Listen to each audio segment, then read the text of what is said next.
the last but not the least, yang paling penting untuk bisa memvalidasi keputusan kita itu apakah benar-benar udah cocok, kemudian udah ideal, itu adalah kalian coba untuk evaluasi pengalaman-pengalaman kalian sebelumnya. Karena memang pengalaman itu adalah guru yang paling baik ya. Jadi ketika kalian ingin mengambil keputusan, coba komparasi juga dengan pengalaman kalian di masa-masa sebelumnya.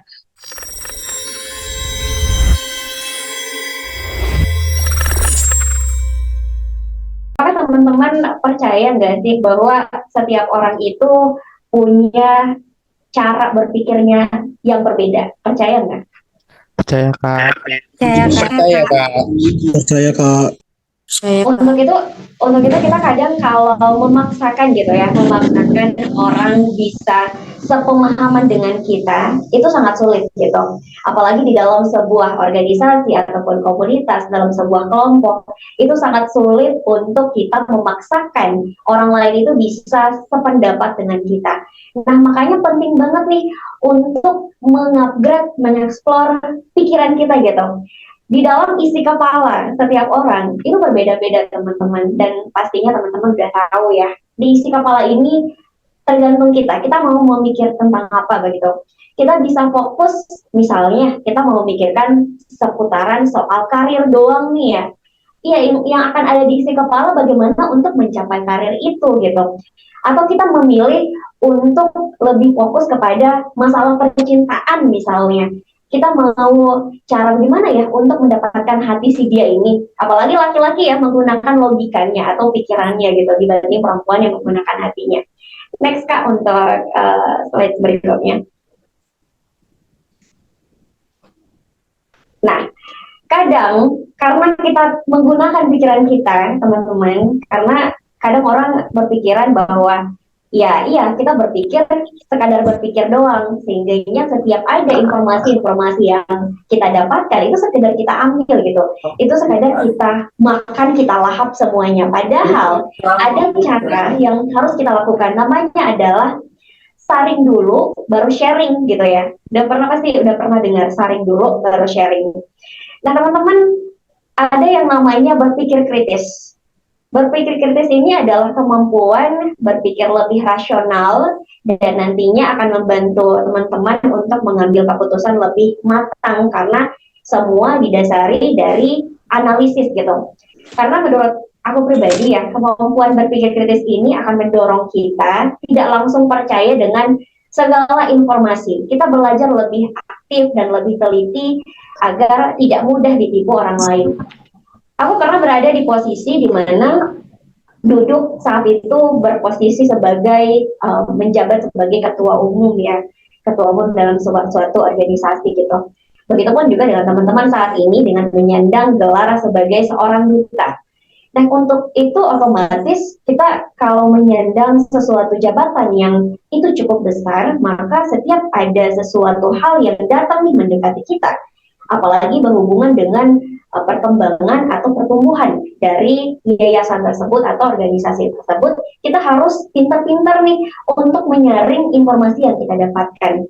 Karena saat ini cenderung orang lebih mengutamakan, misalnya nih ya, kalau di dalam media, dalam sebuah jurnalis gitu, kita sebagai pembaca atau pembaca dari sebuah berita dan lain sebagainya, kita cenderung lebih fokus kepada isi judulnya. Misalnya judulnya mengarah kepada pejabat ini menggunakan narkoba, misalnya gitu. Padahal ini hanya judul, di dalamnya itu akan menjelaskan dia menggunakan narkoba, padahal ada alasan selanjutnya. Nah ini yang akan membawa atau menggiring opini setiap orang untuk seharusnya kita berpikir kritis. Kenapa dia menggunakan narkoba? Apakah dia hanya dijebak?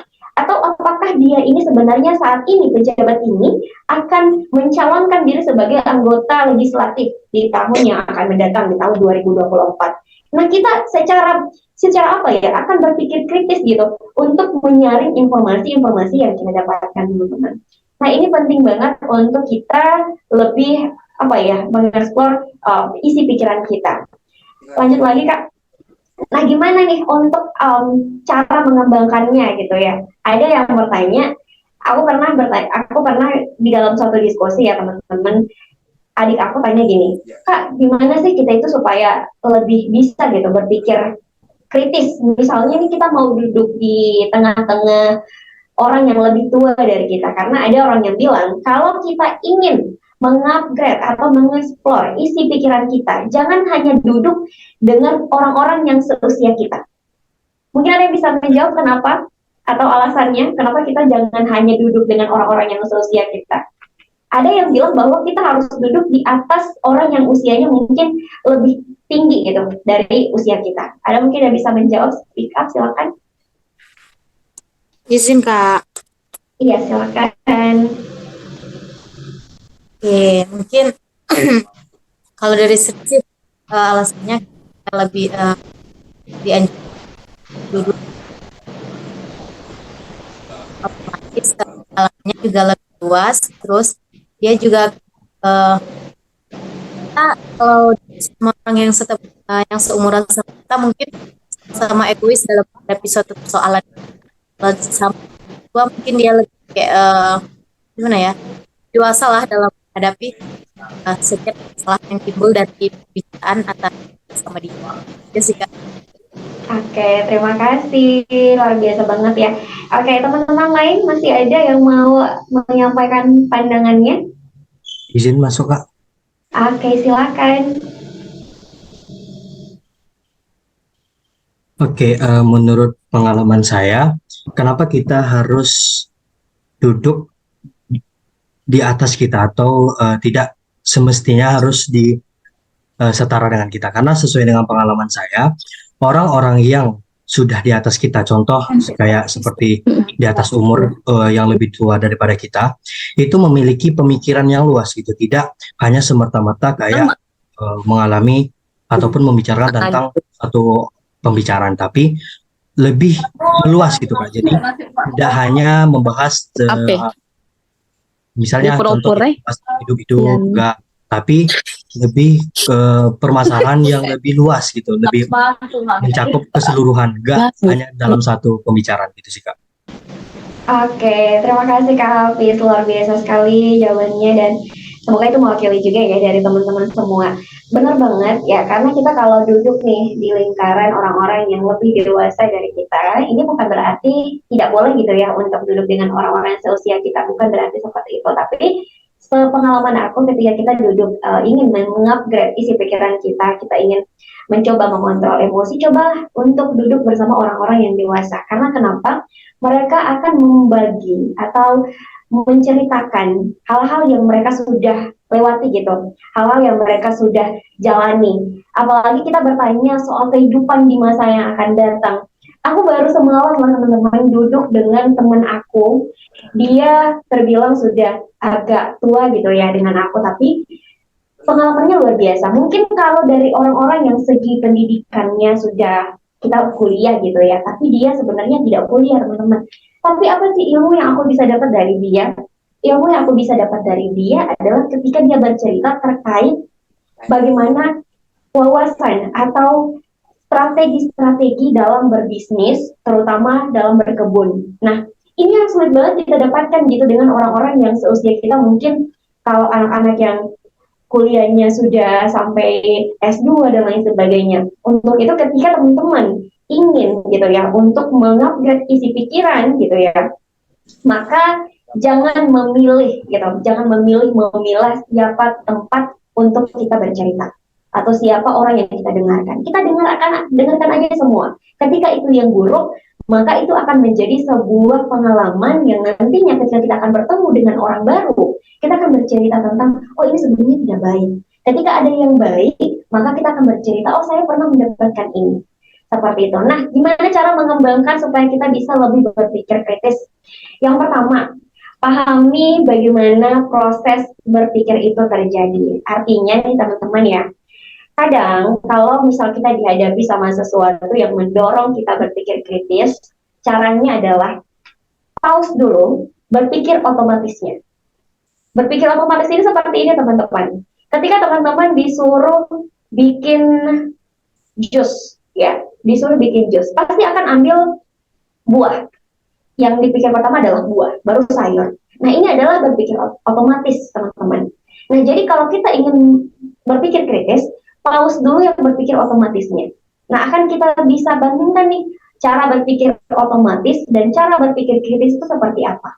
Cara berpikir kritis adalah ketika kita diminta ya, coba deh kamu bikin jus, pasti kita akan memikirkan, wah kayaknya jus apa ya yang boleh untuk si kakak ini, apakah dia punya alergi atau dia tidak suka buah apa, dan tingginya kita akan bertanya, kak kira-kira Tika mau makanan yang seperti apa, buah seperti apa gitu. Nah itu yang akan kita sodorkan pertanyaan-pertanyaan seperti itu. Itulah pertanyaan yang mengarah kepada cara berpikir kritis. Kemudian yang kedua adalah biasakan diri kita aktif mencari informasi sebanyak-banyaknya. Ada orang yang bilang nih teman-teman, oh saya ingin menjadi pembicara gitu. Ketika teman-teman dikasih kesempatan, ada yang ngundang gitu, ada yang ngundang ya. Kamu boleh nggak sih bawa materi terkait public speaking misalnya? Padahal teman-teman sudah dilihat mampu gitu dalam berkomunikasi, tapi teman-teman menolak gitu karena takut tidak bisa memberikan teori. Padahal caranya adalah tinggal mencari informasi sebanyak-banyaknya. Disitulah akan melatih teman-teman berpikir kritis. Wah ini materinya akan saya dapat di mana ya? Saya harus riset materi ini biar bisa dapat materinya. Dari jurnal, artikel, dari video, dari podcast. Seperti itu teman-teman. Cara berpikir kritis itu akan kita dapatkan ketika kita mulai mencari informasi sebanyak-banyaknya. Kemudian yang ketiga, biasakan diri berpikir secara terbuka. Karena tidak jarang gitu ya, orang yang berpikir kritis mereka itu merasa paling benar dan paling oke. Ya, sepakat ya teman-teman ya. Karena ketika teman-teman duduk di sebuah organisasi, pasti ada orang yang akan merasa dirinya paling benar. Padahal kenyataannya kalau kita bisa jadi salah gitu ya, itu adalah salah satu cara ilmu pengetahuan kita berkembang. Kalau kita salah ya salah gitu, jangan merasa kita paling benar gitu ya. Ketika kita udah salah, kita akan belajar, oh ternyata masih ada yang harus saya perbaiki. Nah selanjutnya teman-teman, cara berpikir kritis ini bisa teman-teman lakukan juga, misalnya ada di sini mungkin yang suka berbisnis gitu ya. Nah untuk sebelum memutuskan untuk berjualan, ya pasti kita akan melakukan riset ya, akan cari toko yang mana yang sama gitu dengan produk kita, kemudian kita akan berpikir lagi, kira-kira pemasarannya seperti apa. Nah inilah cara berpikir kritis yang bagus. Kalau perlu, kita itu perlu yang namanya knowledge yang cukup dari berbagai media seperti itu. Nah ini untuk teman-teman bagaimana cara kita bisa mengeksplor pikiran kita teman-teman. Oke lanjut lagi.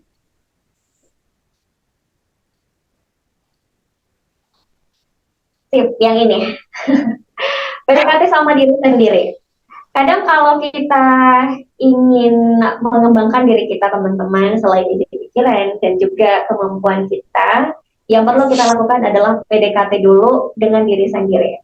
Self-awareness, bagaimana kita bisa kenal dengan diri kita sendiri, termasuk paham tentang pikiran kita, emosi, kepercayaan, kekurangan kita, dan lain sebagainya.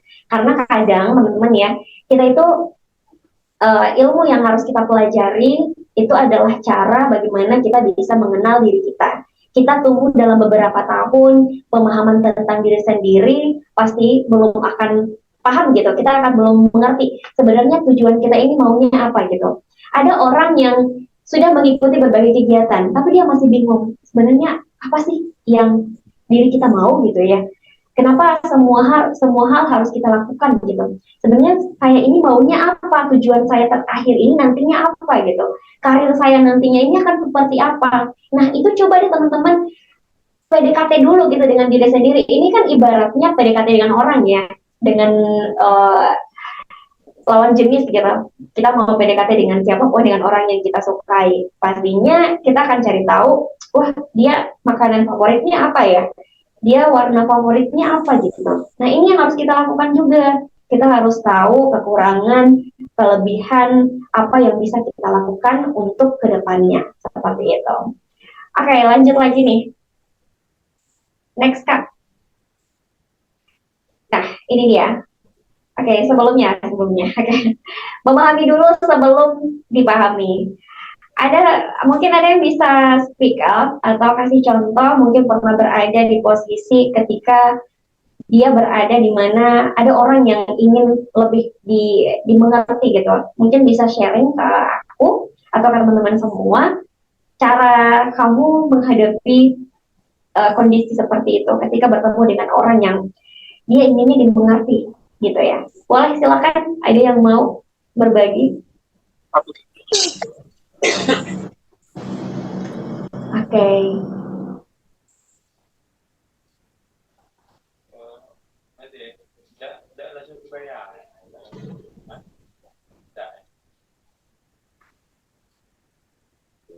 ada? Halo Kak Elma, izin masuk? Boleh menjawab? Iya, silakan. Sebelumnya terima kasih. Perkenalkan saya Agizir selaku Duta Inspirasi Provinsi Jawa Timur, Kak Elma, dan juga menjadi salah satu anggota MIMI sekarang. Saya ingin share gimana sih menghadapi memahami dulu sebelum dipahami. Menurut pengalaman yang pernah saya lakukan adalah bagaimana ketika kita menghadapi karakter orang yang berbeda-beda dan bagaimana juga orang itu lebih kepingin dipahami daripada saya minta untuk dipahami dulu daripada orang tersebut.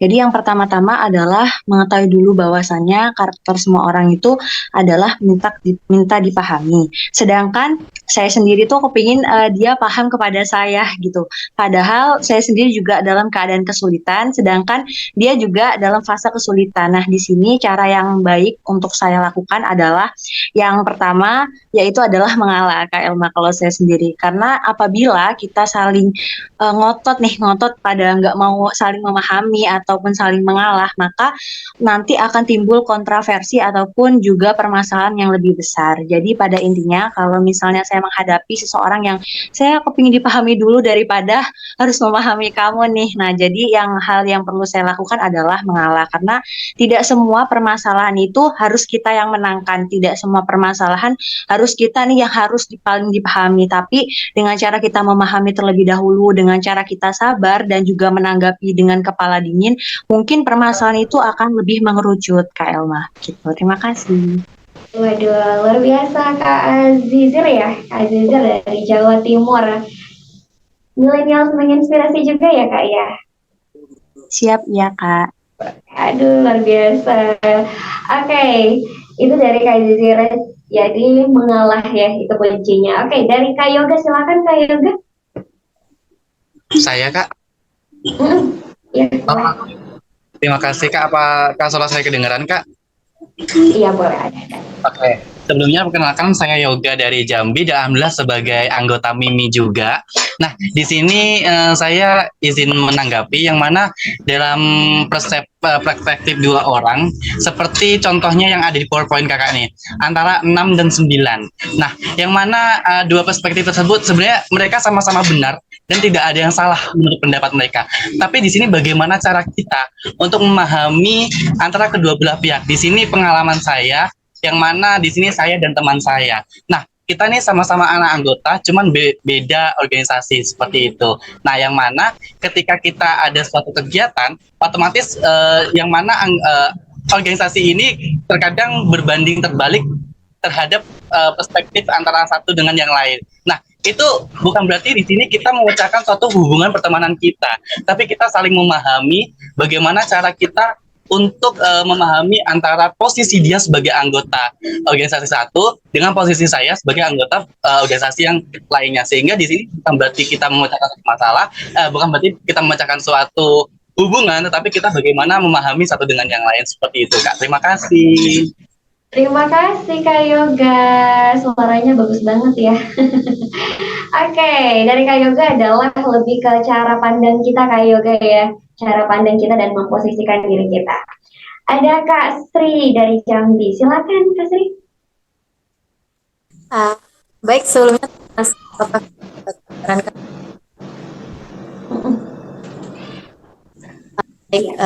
Sri, kalau dari Sri menghadapi persoalan orang yang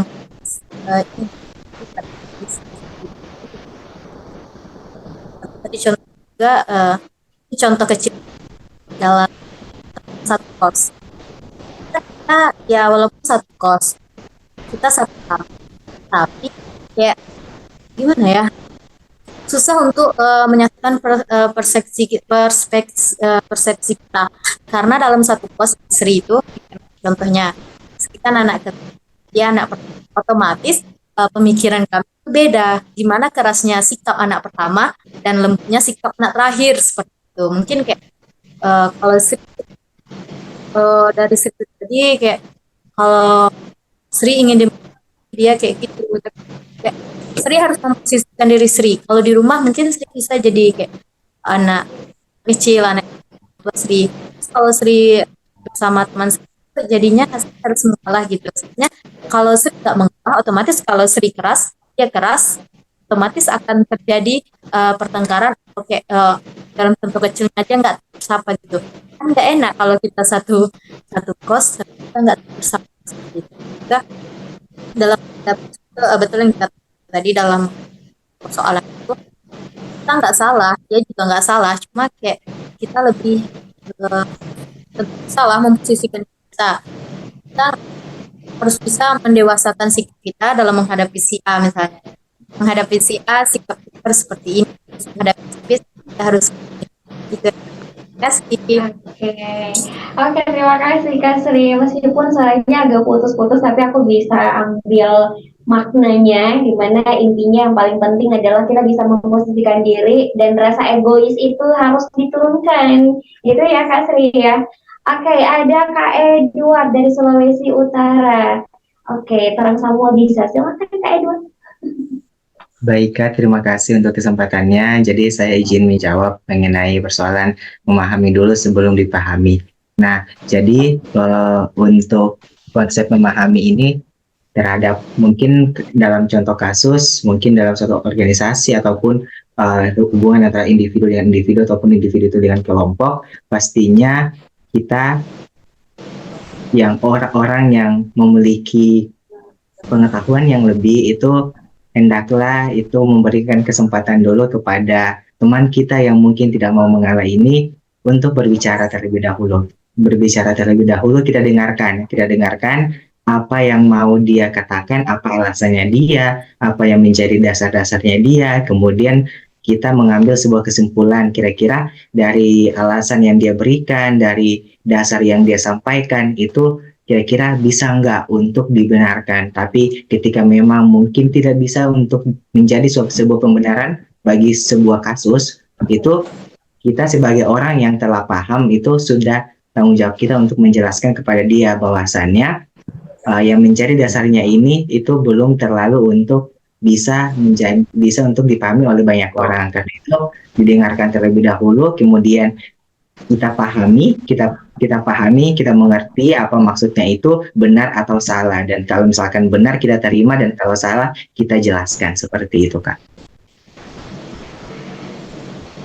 Oke, luar biasa sekali ya Kak Edward ya, betul banget.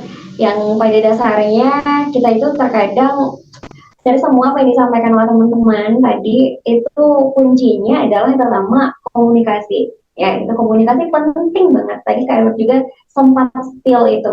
Kemudian yang kedua adalah rasa egois gitu. Tidak ada yang mau mengalah. Contoh saja dengan gambar ini. Orang yang mungkin berada di atas gitu ya akan memandang bahwa ini angka 6, tapi orang yang di bawah akan melihat ini adalah angka 9, dan mereka akan terus berargumen, saling menyampaikan argumen, dan tidak ada yang akan mau mengalah karena berada di sudutnya masing-masing, di posisinya masing-masing. Tidak akan pernah berpikir bahwa oh kalau saya di atas mungkin akan saya lihat ini angka 6 atau angka 9 gitu ya. Jadi sebenarnya kuncinya adalah di mana ketika kita menurunkan ego kita dan kita mencoba kalau saya berada di posisi dia seperti itu, karena ini adalah mantra yang paling tepat banget untuk bagaimana kita bisa saling memahami orang dulu baru mau dipahami gitu ya, gitu kayaknya ya. Intinya seperti itu teman-teman, kita harus belajar memahami, kita harus mengalah. Jangan mau, apalagi perempuan ya, aku percaya bahwa perempuan itu sulit banget untuk mengalah. Perempuan sulit banget untuk mengalah, tapi ini dalam artian bukan berarti kita tidak apa ya, menggunakan haknya kita sebagai perempuan, bukan seperti itu. Tapi pada dasarnya ketika kita ingin dimengerti, maka cobalah untuk mengerti orang terlebih dahulu. Oke, lanjut lagi nih.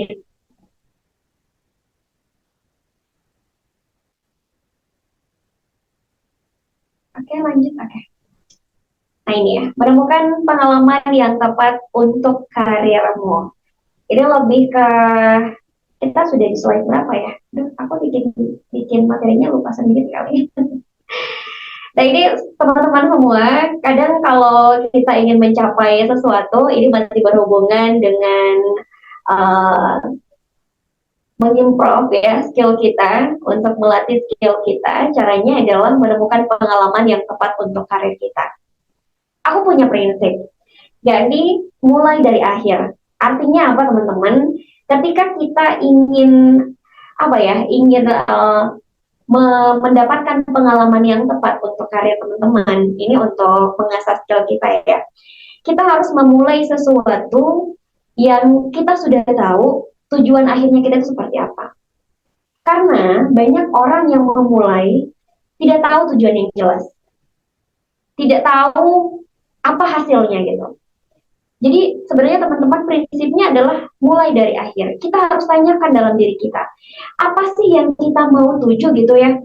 Karir ideal kita itu seperti apa? Kalau kita sudah tahu teman-teman, baru kita breakdown gitu. Artinya gini ya, seperti saya ya, saya ketika saya mulai pindah jurusan, awalnya saya kan jurusan seni drama, tari dan musik. Saya seni drama, tari dan musik, tiba-tiba 2 semester menjalani jurusan ini kayak ada yang kurang gitu. Akhirnya saya memilih untuk pindah jurusan di jurusan bahasa dan sastra. Nah, ketika saya pindah di jurusan ini, saya tentukan nih, saya di sini mau ngapain ya? Di masa depan nanti saya bakalan jadi apa ya? Gitu. Awalnya mau jadi guru, karena sarjana pendidikan teman-teman. Pada akhirnya di semester 5, ternyata ada peminatan jurnalistik. Nah, saya memutuskan dari semua peminatan, saya pilih jurnalistik. Saya cari tahu dulu nih, jurnalistik ini seperti apa ya? Kira-kira ada nggak sih yang sesuai dengan kemampuan saya? Ada nggak sih yang sesuai dengan passion saya? Oh, ternyata ada. Saya anaknya suka komunikasi. Saya anaknya suka berbicara di depan banyak orang gitu. Nah, akhirnya saya pilih peminatan jurnalistik ini. Saya sudah tahu nih, kedepannya saya bakalan jadi apa teman-teman. Saya sudah cari panutannya siapa, saya harus belajar sama siapa, saya harus magang di mana, saya harus melamar kerja di mana. Saya sudah tahu itu teman-teman. Makanya ketika saya sudah tahu hasil akhirnya bukan berarti kita sudah tahu kita bakalan sukses atau enggak ya teman-teman, tapi kita mau jadi apa gitu. Ketika kita sudah tahu kita mau jadi apa, maka kita breakdown, kita tarik ulur, kita tarik ke belakang, kira-kira pengalaman seperti apa dari sekarang yang bisa saya bangun untuk bisa mendapatkan karir terbaik itu, karir ideal saya. Sampai sini paham ya teman-teman ya? Jadi caranya seperti itu, ketika kita ingin mengasah kemampuan kita, skill kita, untuk mendapatkan pengalaman yang tepat untuk karir kita, prinsipnya ini teman-teman, mulai dari akhir. Ya, kita pikirkan apa yang kita bisa dapatkan. Oke, semoga bisa dipahami. Kita lanjut lagi nih yang terakhir. Silakan Kak. Oke, dan ini menjadi pembicara yang baik, berbicara yang baik, cara berkomunikasi dan bikin orang suka sama teman-teman, caranya gimana. Ya kadang kita itu bingung gitu ya, mau ngomong apa saat ketemu dengan orang lain. Ada yang sama nggak? Kadang kita itu kalau ngumpul nih ya, ngumpul dengan keluarga, libur lebaran misalnya. Terus kita baru pertama kali nih ngumpul dengan keluarga besar ya. Karena kalau orang introvert biasanya baru ngumpul dengan keluarga besar, bingung mau ngomong apa. Aduh, bahaya nih, bingung bicara apa nih gitu ya. Jadi nggak tahu apa yang harus dimulai gitu. Biasanya kalau kita ketemu dengan orang lain, kita akan bingung bangun komunikasi dengan cara apa. Nah, bagaimana kita bisa akrab, kita bakalan bingung. Nah, untuk melatih interpersonal atau bagaimana kemampuan kita teman-teman dalam berkomunikasi dengan orang lain, kalau dari aku caranya adalah lihatlah itu sebagai kesempatan, lihatlah itu sebagai peluang, buang buat teman-teman untuk melatih kemampuan berkomunikasi. Jadi ketika teman-teman dihadapkan dengan ribuan banyaknya kepala, harus berbicara, apalagi sebagai duta gitu ya. Di Duta Inspirasi banyak banget kegiatan-kegiatan nasional. Ketika diberikan kesempatan untuk berbicara di depan banyak orang, ambil itu teman-teman. Itu adalah kesempatan dan peluang untuk kita bisa melatih cara berbicara kita dengan baik. Nah, ada caranya. Yang pertama, obrolin tentang dirinya. Setiap orang itu pasti ingin merasa spesial, ya kan? Coba deh kalau cewek-cewek nih, cewek-cewek ya pasti cewek-cewek. Kalau kita lagi selfie bareng, pasti ada di antara teman-teman, bukan pasti sih, setiap dari kita cewek-cewek nih ya, cowok-cowok kayaknya gitu juga ya, tapi nggak tahu juga sih. Teman-teman pasti yang akan kita lihat adalah foto kita sendiri. Kita langsung zoom ya, kita cari foto kita, dan ini salah satu contoh bahwa orang itu akan utamakan dirinya. Jadi kalau bingung obrolin apa gitu ya tentang apapun ketika bertemu dengan orang lain, dengan orang baru, coba obrolin tentang dirinya. Misalnya, tanya, kamu sekarang lagi sibuk apa gitu? Wah, luar biasa ya. Kamu kerja sebagai jaksa misalnya atau wartawan ya. Wah, keren sekali. Saya pengen deh jadi seperti kamu. Itu caranya seperti apa gitu. Nah, ini kan adalah cara-cara untuk mencoba menguji dia. Karena orang itu akan merasa lebih, apa ya, ketika kita memuji dia akan merasa lebih spesial. Nah, kemudian yang kedua, tadi buat dia merasa spesial. Orang lain kalau merasa spesial, dia akan cenderung lebih suka kepada teman-teman. Karena ketika teman-teman berada di situasi di mana kayak didengar gitu dengan dari orang lain, kita kayak didengar, kita bercerita, dia fokus dengan apa yang kita sampaikan, pasti kita akan merasa lebih senang gitu. Dan yang ketiga, kemampuan mendengarkan. Nah, ini yang paling sulit banget, apalagi kalau orang yang tidak suka mendengar ya. Ada orang yang bilang bahwa para motivator nih yang bilang ya, kalau kita ingin menjadi pembicara yang baik, maka menjadi pendengar yang baik. Nah, mendengarkan ini dalam artian fokus, tulus, membuat orang lain merasa didengarkan. Karena ini penting untuk kehidupan karir teman-teman, pemimpin ya, kalau ingin jadi pemimpin, untuk ketemu dengan orang lain atau dengan pasangan pun ya, kemampuan mendengar ini sangatlah penting. Nah, ada beberapa poin yang bisa teman-teman latih untuk melakukan hal ini. Oke, Kak, silakan di slide berikutnya. Caranya adalah menunggu dia selesai ngomong dulu, baru dipotongnya. Melatih diri menjadi pendengar yang baik adalah menunggu dia selesai ngomong dulu, baru dipotong, baru di-cut.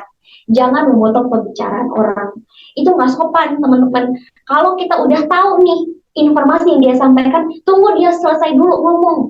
Meskipun udah panjang gitu. Kalaupun teman-teman ingin, misalnya ada yang curhat nih ya, ada yang curhat nih cerita soal kehidupan dia, tiba-tiba ada yang nelpon kita. Nah, apa yang harus kita lakukan saat itu? Kita bisa langsung bilang, mohon maaf, bisa bentar aku terima telepon dulu baru kita lanjutkan. Cara seperti itu untuk memotong pembicaraan. Kemudian yang kedua, kasih respon nonverbal. Misal dengan cara mengangguk, memberikan suara. Ya, bisa dengan cara mengangguk atau memberikan suara dengan kata oh seperti itu, atau oh ya betul gitu. Ini cukup powerful teman-teman untuk memberikan respon gitu ya kepada orang yang sedang berbicara dengan kita.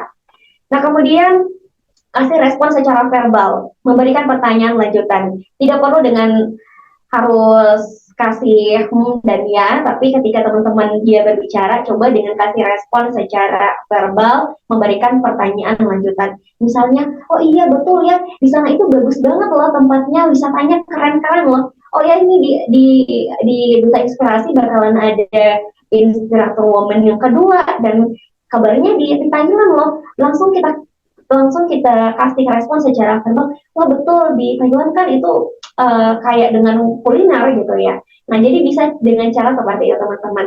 Jadi respon itu tidak hanya melulu pertanyaan, bisa dengan mengulangi makna yang diceritakan seperti itu. Jadi mungkin itu dari aku teman-teman. So nanti kalau teman-teman kayak mau nanya atau apapun di tengah sesi silakan aja ya. Kalau menurut aku teman-teman nggak harus nunggu sampai sesi akhir sih. Kalau misal teman-teman ngerasa perlu banget gitu untuk langsung nanya. Oke, so let's start dan aku ngasih topik ya. Topik pada sesi coachingnya teman-teman itu terkait dengan how to begin excelling as a college student and tips to get started. Jadi sebenarnya sederhana aja ya tujuannya aku dan tujuan aku untuk memberikan materi ini lebih kepada memberikan teman-teman gambaran, memberikan teman-teman tips secara teknikal agar teman-teman nanti bisa mencapai goals-nya selama kalian kuliah. Nah, mungkin teman-teman di sini ada yang dari semester awal, ada mungkin yang tengah, ada yang akhir juga.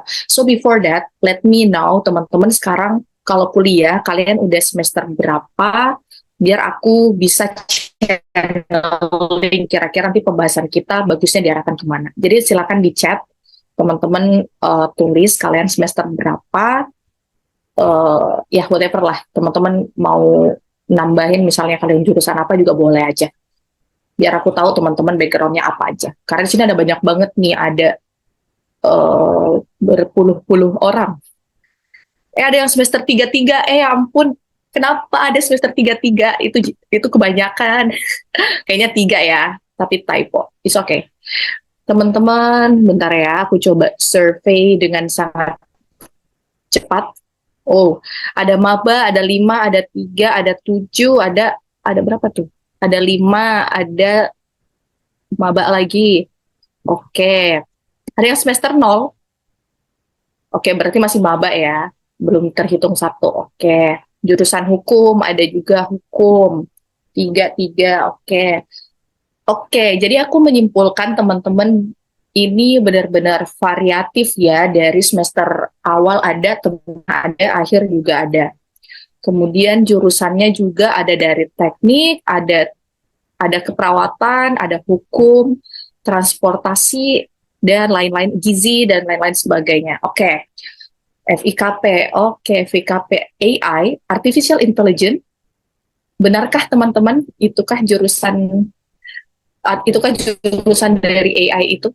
FKG, oke. Oke, wow, keren banget.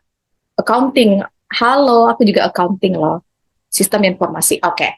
Jadi, aku coba summarize dan coba menyimpulkan ya, bahwa teman-teman ini memang berasal dari background yang sangat-sangat multidisiplin ilmu, kemudian teman-teman juga berasal dari berbagai macam tingkatan semester. Jadi sebenarnya nanti tips yang aku berikan itu aku usahakan segeneral mungkin ya, agar teman-teman bisa apply meskipun teman-teman berasal dari prodi yang berbeda, kemudian dari tingkatan semester yang berbeda. Oke, so teman-teman kita akan coba untuk throwback kembali ya. Kalian ngerasa nggak sih perbedaan yang sangat signifikan ketika kalian transform dari high school ke university? Kayak adakah perasaan-perasaan atau perbedaan-perbedaan yang kalian rasakan? Teman-teman bisa tulis di kolom chat satu kata yang menggambarkan perasaan kalian ketika pertama kali menginjakan kaki sebagai seorang mahasiswa, dari siswa menjadi mahasiswa. Just one word to describe your feeling, to describe your condition at the time. Silakan teman-teman komen di chat. Ada yang takut, ada yang merasa dewasa, shock, aktif, kaget.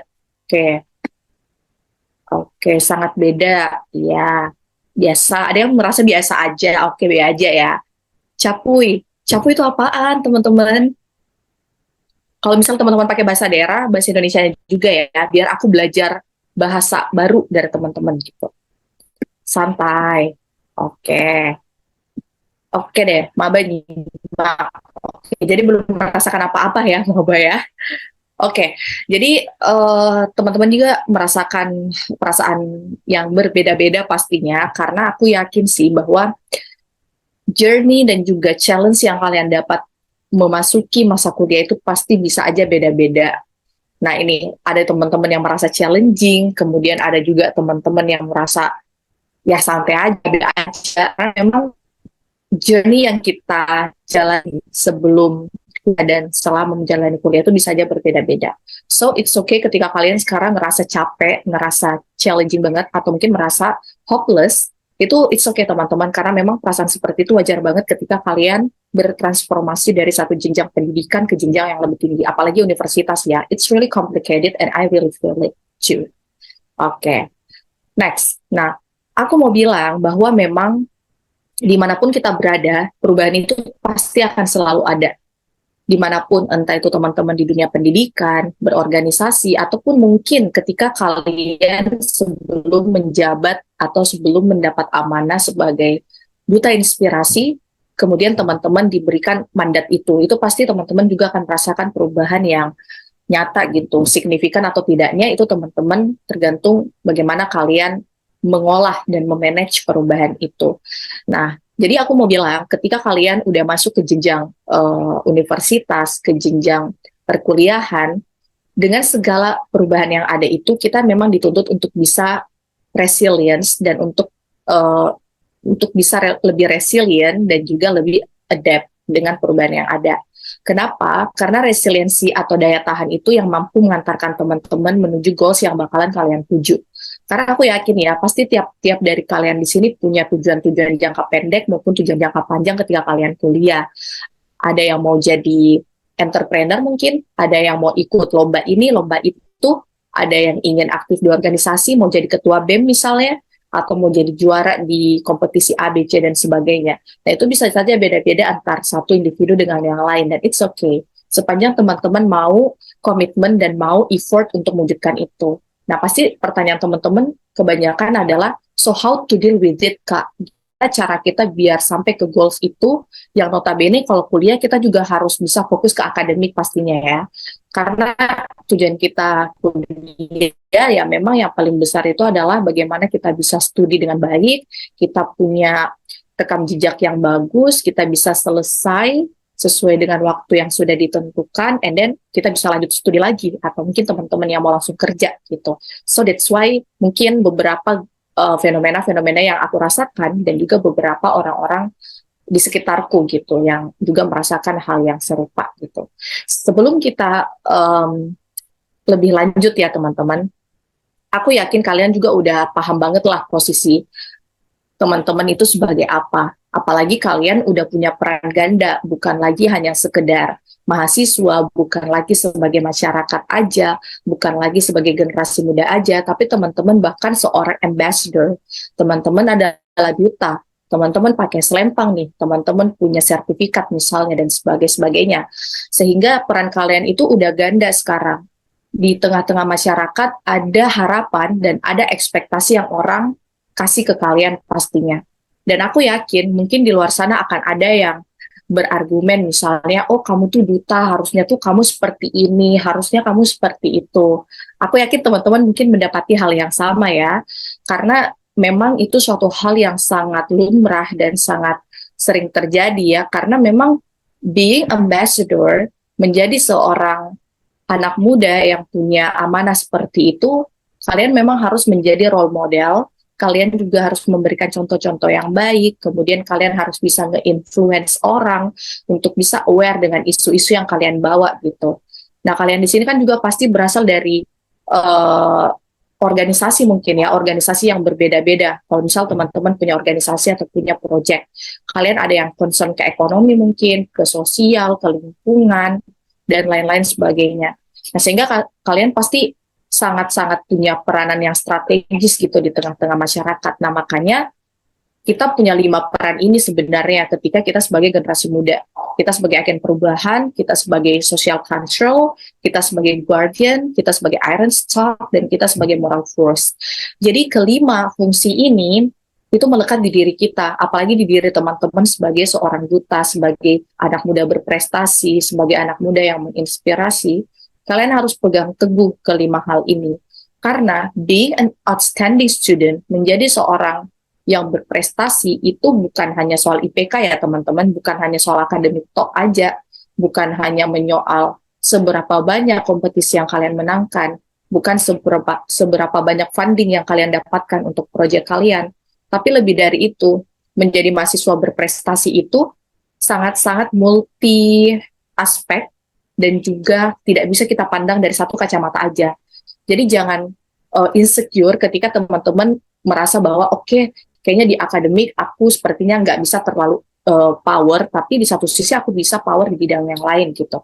Jadi selalu berusaha untuk explore diri kalian, karena yang paling penting itu adalah sepanjang kalian udah tahu talent dan juga kekuatan kalian di mana, nah disitulah kalian berkembang. Jadi jangan memaksakan diri kalian juga, karena nanti jatuhnya kalian burn out, dan kemudian itu berpengaruh ke produktivitas kalian. So, I will say, salah satu paradigma yang penting ketika teman-teman ingin mencapai goals as an outstanding student, as an exceptional person, itu adalah teman-teman petakan dulu goals kalian mau kemana, dan kalian punya kekuatan apa. Jadi penting banget kalian analisis SWOT dari awal. SWOT itu kan mencakup strength, weakness, opportunities, and traits yang kalian bakalan dapetin hari ini, besok, dan seterusnya gitu. Oke. Nah, teman-teman yang saat ini kuliah, kalian pasti sudah tidak asing ya dengan tridharma perguruan tinggi masing-masing tempat kalian kuliah.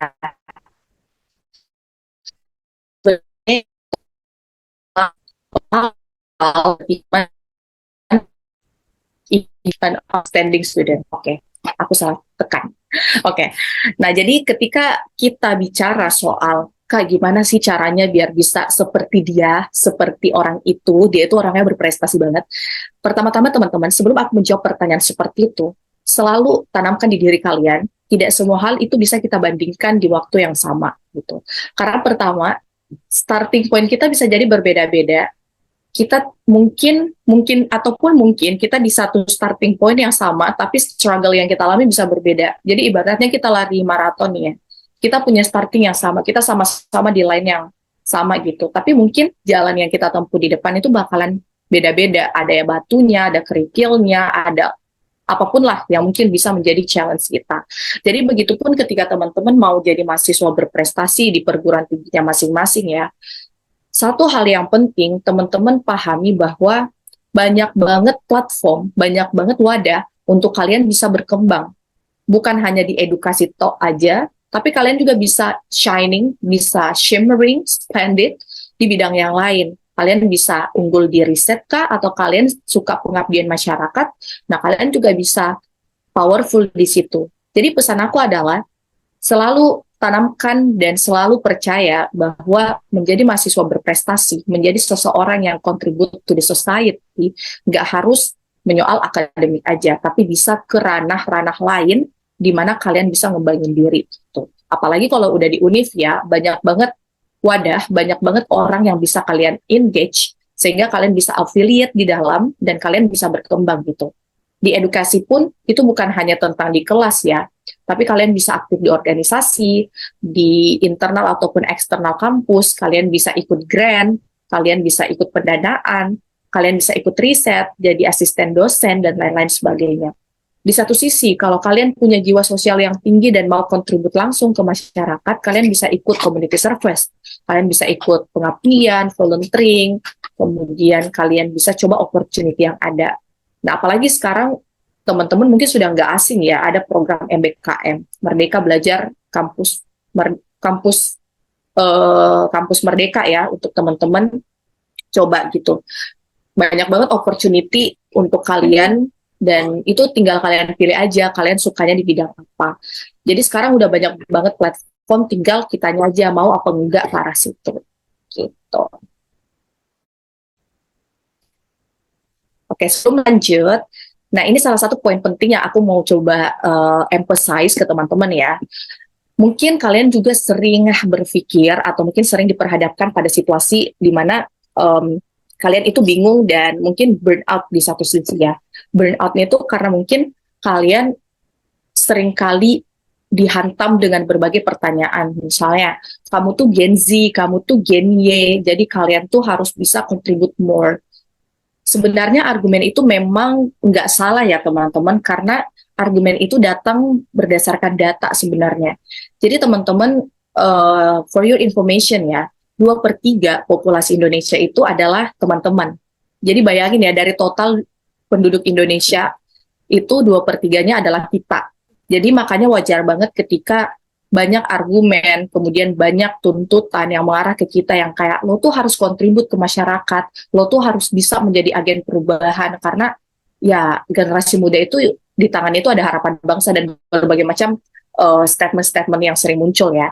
Nah itu memang benar adanya teman-teman, karena kita ada di posisi yang sangat strategis, tapi di satu sisi posisi kita itu memang sangat rentan, karena itu tadi kita punya karakteristik yang sangat unik. Nah, aku rasa teman-teman di sini mungkin sebagian besar generasi Z ya, if I'm not mistaken, karena aku juga Gen Z sih sebenarnya. Gen Z itu ketika teman-teman usianya 10 sampai 24 tahun di tahun yang sekarang gitu. Teman-teman lahir sekitar 1995 sampai 2009. Nah, kita ada di Gen Z itu. Nah, di bawah dari itu bisa masuk Y, X, dan seterusnya. Kita punya salah satu karakteristik yang sangat unik menurut aku ya teman-teman, yaitu kita itu tech savvy banget dan kita punya attention span yang sangat panjang. Maksudnya adalah yang pertama, kalau tech savvy itu sesederhana kayak gini. Bangun pagi kalian pasti langsung cek HP kan? Benar apa benar? Teman-teman pasti melakukan hal itu karena aku juga melakukan hal yang sama. Jadi it's okay teman-teman, nggak usah malu mengakui itu karena memang itu salah satu salah satu karakteristik unik dari kita gitu. Bangun pagi langsung cek handphone atau mungkin langsung cek laptopnya kalau misal kalian punya banyak kerjaan. Nah, jadi itu adalah karakter yang mungkin sangat kentara ya dari kita ini Gen Z. Nah, di satu sisi juga kita itu punya attention span yang panjang. Jadi maksudnya gini, ketika ada satu fenomena yang terjadi, kalian itu pasti kayak mengulik sampai ke akar-akarnya, nih barang nih viralnya karena apa nih, orang-orang yang terlibat siapa aja, kalau perlu tuh kalian stalking tuh semua media sosial atau link-link berita yang berkaitan dengan itu. Nah itu dia, attention span kita itu panjang banget gitu.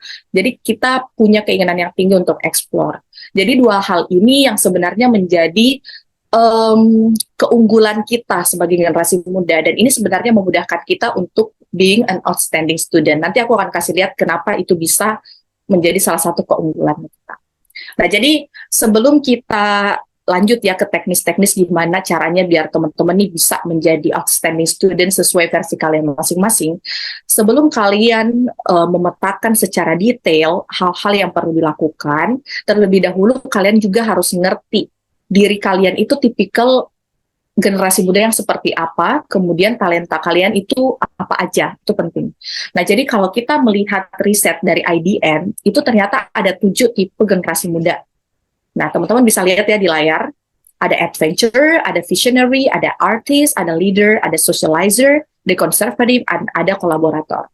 Nah, teman-teman sebelum aku lanjut, aku mohon teman-teman typing di chat, kalian itu kira-kira sebelum teman-teman riset lebih jauh ya, teman-teman ini sebenarnya butuh waktu untuk bisa menganalisis ini, tapi untuk secara sekilas, teman-teman mungkin bisa meraba-raba dan bisa mengira-ngira ya, teman-teman ini kira-kira masuknya di tipe yang mana.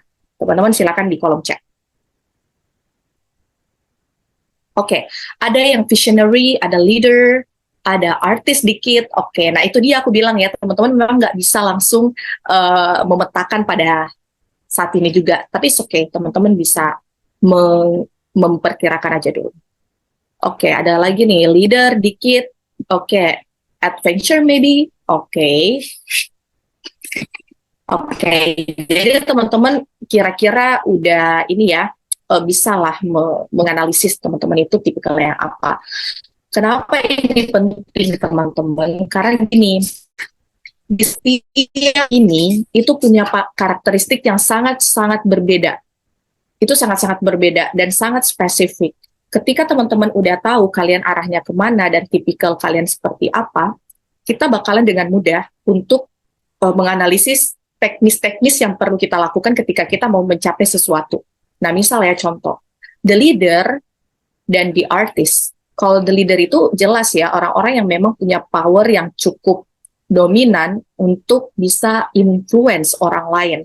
Sehingga leader itu biasanya nggak heran, mereka itu bisa jadi ketua BEM, atau mungkin menjadi project leader, and some kind of that. Sedangkan kalau di artis itu orang-orang yang biasanya cenderung, tapi nggak semua ya, cenderung misalnya mereka lebih introvert, mereka suka dengan seni, mereka orangnya telaten, kemudian mereka juga punya time management yang bagus misalnya. Nah, sehingga arah dan teknik ataupun mekanisme uh, untuk bisa menjadi outstanding student ataupun mencapai tujuan-tujuan yang kalian inginkan itu bisa saja berbeda. Jadi nanti teman-teman bisa buka risetnya IDN Research Institute, itu di launching 2020 lalu pas masih pandemi. Kalian nanti bisa lihat secara spesifik adventure itu cocoknya kerjanya di bidang apa, kemudian metode belajarnya kayak gimana, metode sosialisasinya kayak gimana, itu ada semua di situ. Nanti teman-teman silakan searching aja. Oke. Oke, ada juga nih yang bilang aku semuanya deh kayaknya. Oke, nggak apa-apa. Cuman biasanya ketika kita ngerasa semuanya, itu akan ada satu type yang kita dominan banget. Ya, jadi nggak apa-apa kalau misal teman-teman ngerasa saat ini kayaknya aku semuanya deh Kak. Tapi setelah kalian baca nantinya, kalian akan lihat dominannya itu ke tipikal yang apa. Jadi ibaratnya itu misal yang leadernya itu kalian dapatnya 70%, sedangkan yang lain itu cuma bagilah 30% itu. Kayak gitu. Oke, dominan art tapi mageran. Oke, siap. Oke deh, kita lanjut dulu ya. Aku menyadari betul ya bahwa teman-teman menjadi seorang mahasiswa itu pasti punya banyak challenge. Challenge di akademik, challenge di non-akademik, dan lain-lain sebagainya. Tapi ketika kita merasa hidup lagi berat-beratnya ya sebagai mahasiswa, I will say, coba ingat kembali lagi bahwa perjuangan kalian untuk being mahasiswa itu pasti nggak mudah. Karena aku yakin teman-teman juga punya cerita sendiri, kalian melalui jalur yang berbeda juga untuk masuk univ, dan tentu challenge kalian beda-beda gitu. Tapi satu hal yang penting itu adalah kita menyadari bahwa menjadi mahasiswa itu adalah privilege. Nggak semua orang loh bisa jadi mahasiswa, dan nggak semua orang bisa resilient menjadi mahasiswa. Makanya penting untuk kita menyadari dan mensyukuri ketika kita udah jadi mahasiswa gitu. Dan menurut data cuma 8,5% dari penduduk Indonesia yang bisa mengenyam pendidikan tinggi. Jadi bayangin teman-teman, kita itu menjadi 8,5% loh dari orang-orang yang punya opportunity untuk studi lanjut gitu, khususnya di perguruan tinggi. Jadi dari data itu seharusnya kita menjadi lebih aware dan menjadi lebih menyadari bahwa privilege itu nyata adanya dan kita punya itu. Makanya kita perlu manfaatkan dan kita perlu optimize itu dari sekarang. Oke. Nah, ini juga sedikit pengantar aja ya, bahwa teman-teman dan aku khususnya sebagai mahasiswa, kita itu sekarang berhadapan banget dengan society 5.0 bahkan. Di mana nantinya diharapkan teknologi itu bukan menyoal tools aja, tapi teknologi di masa akan datang itu akan benar-benar mengandalkan kita, human, sebagai main komponennya. Jadi teman-teman dengan kalian nantinya bisa mencapai goals yang kalian mau di perkuliahan, itu bisa jadi menjadi ibaratnya starting point buat kalian bisa mencapai apa yang kalian mau, dan kalian bisa masuk ke dunia kerja yang sangat-sangat complicated di masa depan gitu. Jadi makanya penting banget kalian untuk membangun skill kalian dari sekarang, baik itu yang soft maupun yang hard.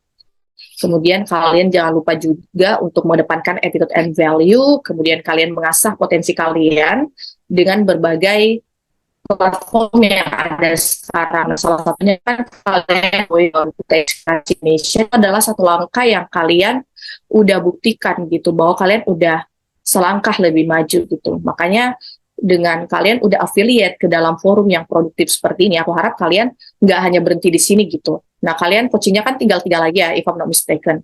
Jadi harapannya sih teman-teman nantinya bisa lebih sustainable langkah-langkah yang kalian lakukan, baik itu untuk diri kalian, untuk society, untuk komunitas kalian, dan lain sebagainya.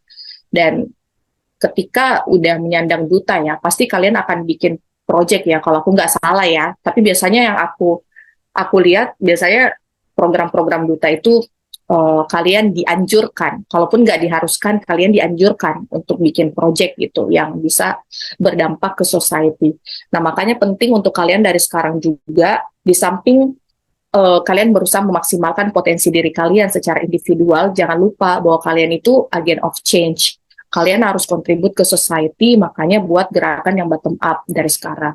gerakannya itu nggak harus yang gede-gede ya, dari yang kecil-kecil aja, yang penting bisa terukur, bisa attainable, dan itu bisa ada time bound-nya, jelas kapan mau dilakuin. Nah, itu juga yang bakalan menjadi portofolio kalian, kalau kalian nantinya mau menjadi mahasiswa yang berprestasi, gitu. Oke, nah, sebenarnya aku mau mencoba untuk breakdown menjadi dua perspektif ya. Yang pertama, ketika kita bicara mahasiswa berprestasi yang secara umum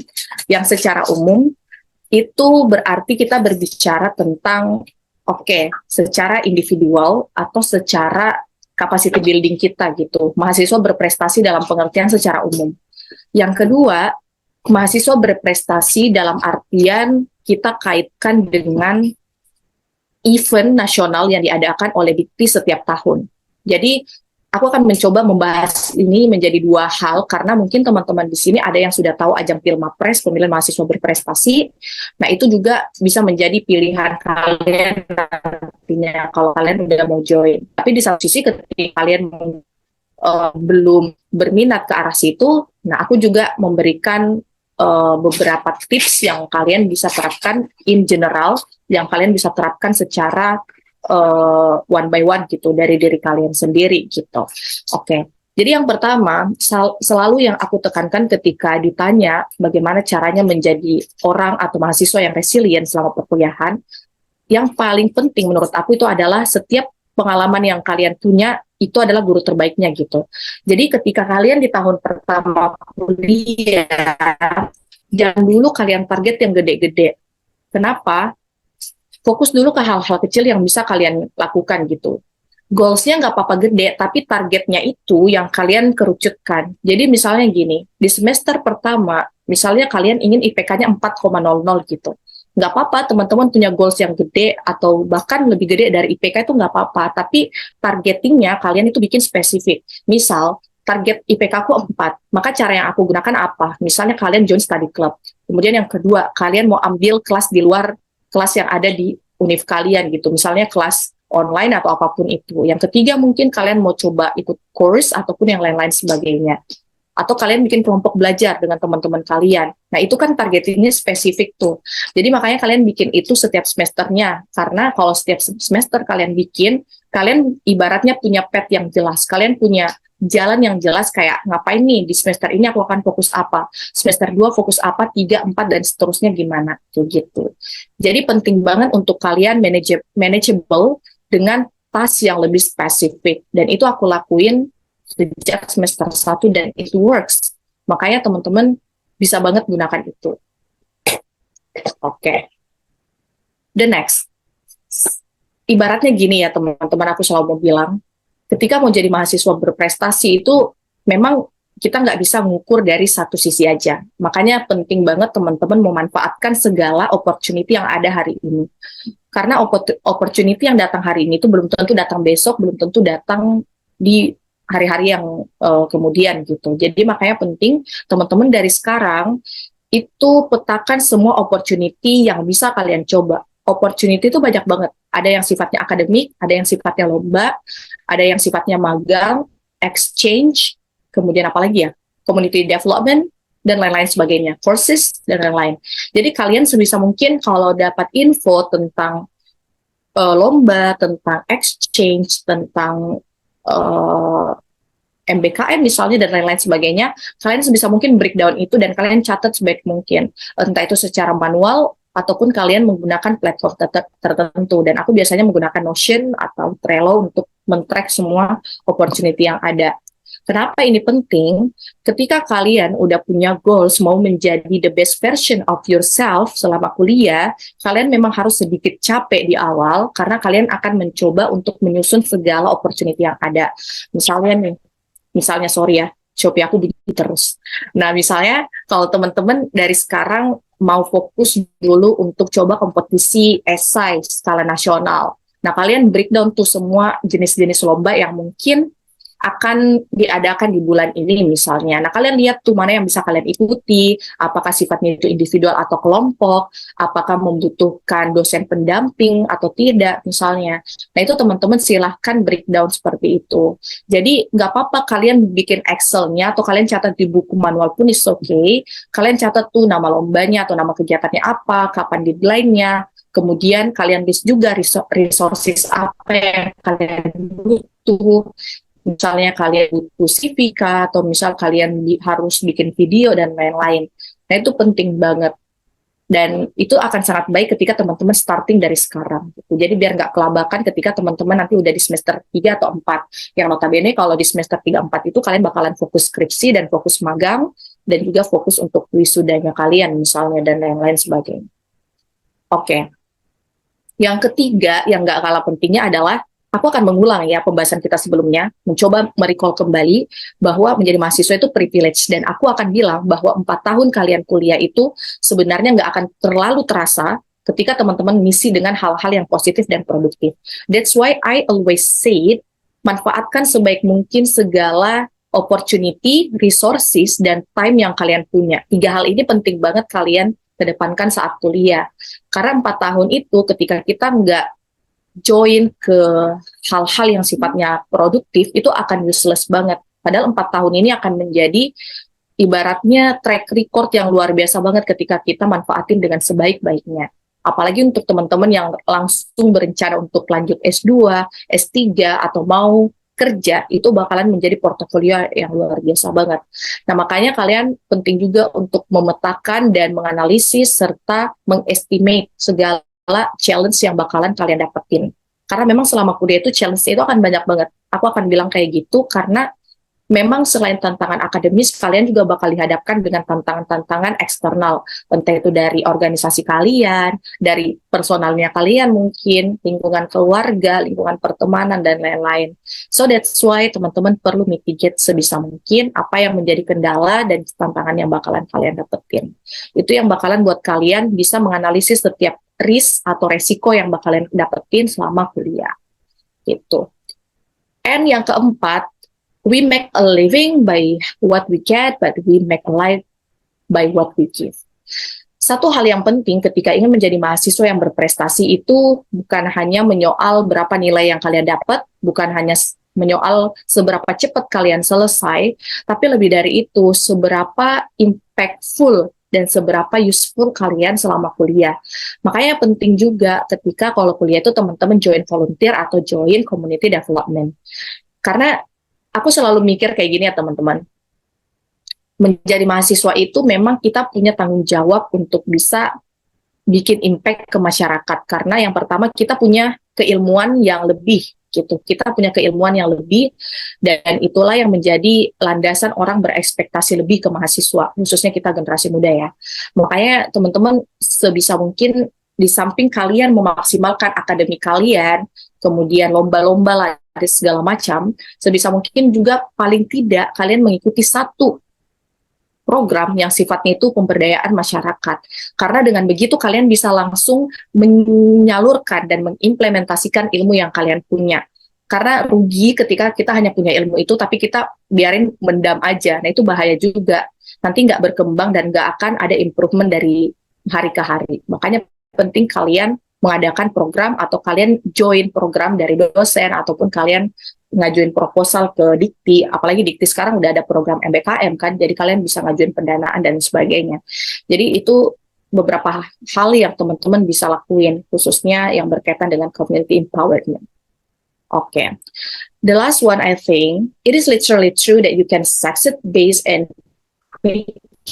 by helping others to succeed.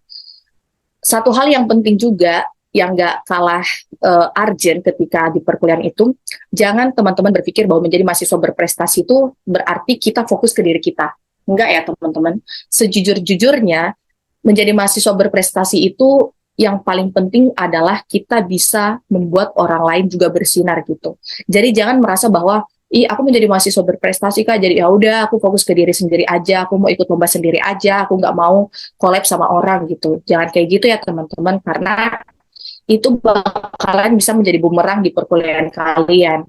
Kalian nggak bakalan dapat teman, kalian juga tidak bisa berkolaborasi dengan orang lain yang mungkin kalian akan mendapatkan ilmu yang berguna banget dari mereka. Jadi selalu percaya bahwa hidup itu bukan soal kompetisi aja, tapi seringkali memang kita harus mengedepankan kolaborasi instead of competition gitu. Jadi apalagi kalau teman-teman dari fakultas yang banyak prodinya ataupun universitas yang punya banyak universitas yang banyak fakultasnya, kalian bisa banget kolaborasi lintas fakultas ataupun jurusan gitu. Jadi don't be worry sih ya kalau misalnya teman-teman sekarang lagi kuliah dan mau bikin project yang sifatnya barengan, kalian tuh punya banyak teman kok yang bisa diajak. Apalagi kalau kalian aktif di organisasi di luar, komunitas di luar, itu bisa banget. Jadi don't be worry. The last but not the least, yang paling penting untuk bisa memvalidasi keputusan kita itu apakah benar-benar udah cocok, kemudian udah ideal, itu adalah kalian coba untuk evaluasi pengalaman-pengalaman kalian sebelumnya. Karena memang pengalaman itu adalah guru yang paling baik ya. Jadi ketika kalian ingin mengambil keputusan, coba komparasi juga dengan pengalaman kalian di masa-masa sebelumnya.